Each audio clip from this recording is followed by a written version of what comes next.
semuanya, perkenalkan nama saya Alfon. Nama saya Beverly. Nama saya Juan. Selamat datang di podcast sejarah kita. Pada kali ini kita akan membahas Perang Bali melawan Belanda. Nah, ternyata perang ini nggak cuma terjadi sekali loh teman-teman. Ada beberapa tahap perang yang berlangsung dari tahun 1846 sampai 1849. Dan yang menarik, rakyat Bali itu memberikan perlawanan yang sangat kuat sampai Belanda sempat kalah dan mundur. Jadi ini bukan perang kecil yang biasa. Betul. Jadi pada hari ini kita akan membahas 3 bagian utama. Yang pertama yaitu ada Perang Bali 1 pada tahun 1846. Yang kedua ada Perang Bali kedua atau Perang Jagaraga 1 pada tahun 1848. Dan yang ketiga ada Perang Bali 3 atau Jagaraga 2 pada tahun 1849. Oke, sebelum masuk ke kronologi, sebenarnya kenapa Belanda menyerang Bali? Karena Belanda ingin menguasai wilayah Bali, terutama dari kerajaan-kerajaannya. Belanda memaksakan kerajaan-kerajaannya untuk mengikuti aturan Belanda tersebut. Salah satu masalah utamanya adalah hak tawan karang. Nah, tawan karang ini adalah budaya tradisional Bali yang menganggap kalau ada kapal yang karam di wilayahnya itu barangnya bisa diambil. Tapi Belanda tuh nggak setuju sama budaya ini dan menjadikannya alasan untuk melakukan ekspedisi militer. Oke. Kita masuk ke Perang Bali pertama pada tahun 1846. Apa yang terjadi pada saat itu? Nah, pada 20 Juni 1846, Belanda mengirim pasukan menuju Buleleng. Jumlah pasukannya sekitar 1.700 tentara, termasuk tentara Eropa.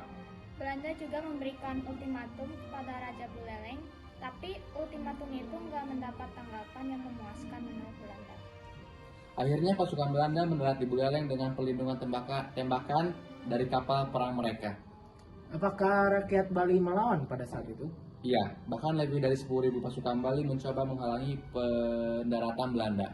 Masalahnya, persenjataan Belanda itu lebih modern. Iya. Mereka punya senjata api Betul. dan dukungan kapal perang. Iya. Sedangkan pasukan Bali masih banyak menggunakan senjata tradisional kayak tombak dan keris. Nah, setelah pertempuran berlangsung, Belanda berhasil maju dan menguasai Singaraja. Jadi Bali kalah. Ya, untuk yang perang pertama, Kerajaan Buleleng dan Karangasem akhirnya menyatakan menyerah kepada Belanda. Tapi perdamaian ini nggak berlangsung lama karena ketegangan muncul lagi. Ya. Menarik ya. Lalu kita masuk ke perang kedua pada tahun 1848. Kenapa perang itu pecah lagi? Perang itu pecah karena rakyat Bali masih melakukan perlawanan dan tidak benar-benar tunduk kepada Belanda. Pada 8 Juni 1848, Belanda kembali menyerang Bali. Mereka menembakkan meriam dari kapal perang ke daerah pesisir Sangsit, lalu mendaratkan pasukan mereka. Nah, pada keesokan harinya, pasukan Belanda bergerak menuju benteng Jagaraga yang dipimpin I Gusti Ketut Jalanti. Oh, makanya itu disebut perang Jagaraga. Iya, Nah, ini juga tokoh penting ya. betul. I Gusti Ketut Jalantik adalah salah satu pemimpin perlawanan Bali yang terkenal sangat berani. Nah, pasukan Bali pada saat itu berjumlah sekitar 16.000 orang dengan 25 meriam. Nah, Lumayan besar juga ya ternyata. Iya, dan perlawanannya sangat kuat. Saat Belanda mendekati Jagaraga, mereka ditembaki dari 2 benteng pertahanan Bali. Nah, di situ juga Belanda mulai merasa kesulitan. Banyak pasukan mereka kehabisan amunisi dan mengalami banyak korban jiwa. Akhirnya, Mayor Jenderal Michels memerintahkan pasukan Belanda mundur kembali ke pantai dan naik ke kapal perang. Berarti Belanda kalah pada saat itu. Ya, Belanda kalah pada saat itu. Pada perang kedua ini Belanda mengalami kegagalan yang sangat besar. Korban dari pihak Belanda sekitar 131 orang tewas dan 98 luka-luka. Sedangkan pihak Bali diperkirakan sekitar 2.000 korban. Berarti walaupun jumlah korban jiwa di Bali ini cukup besar, tapi kekalahan ini menjadi pukulan untuk Bali gitu. Belanda. Ya, benar. Bahkan pemerintah kolonial khawatir di bawah Belanda di Nusantara menurun akibat kekalahan. Berarti setelah kalah ternyata Belanda belum menyerah ya pada saat itu. Nah, betul. Pada tahun 1849, Belanda datang lagi dengan kekuatan yang lebih besar dari yang kemarinnya dan memutuskan untuk menyerang Bali. Pada 24 Mei 1849, pasukan Belanda bergerak dari Padang Bay menuju ke Goa Lawah dan menyerang pertahanan Bali di situ. Nah, awalnya juga pasukan Kelungkung masih mampu bertahan. Ya, Tapi setelah pertempuran panjang mereka memutuskan untuk mundur ke Kusamba. Oke, berarti ada sesuatu nih di Kusamba. iya, Belanda berhasil merebut Kusamba dan mendirikan perkemahan mereka di sana.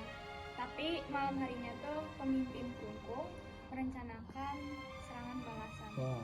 Nah, pada dini harinya, tanggal 25 Mei 1849, pasukan Kelungkung menyerang mendadak perkemahan Belanda. Jadi serangan dadakan itu. Iya, bahkan desa Kusamba dibakar sehingga suasananya jadi kacau. Nah, dalam kekacauan itu, Mayor Jenderal Michels terkena tembakan hingga terluka parah. Waduh. Dan pada malam harinya Michels meninggal dunia. Berarti perlawanan Bali ini benar-benar sengit banget ya? Iya, sangat sengit sekali. Tetapi akhirnya Belanda tetap berhasil memperkuat kekuasaan mereka di Bali Utara. Pada Juli 1849 ditandatangani perjanjian baru dan Belanda mulai menguasai beberapa wilayah Bali seperti Buleleng dan Jembrana. Dari perang Bali ini, kita bisa lihat bahwa rakyat Bali memberikan perlawanan yang luar biasa terhadap penjajah yaitu Belanda. Nah, walaupun akhirnya Belanda berhasil menguasai sebagian wilayah Bali, perjuangan rakyat Bali menunjukkan keberanian dan semangat yang mempertaruhkan wilayah mereka.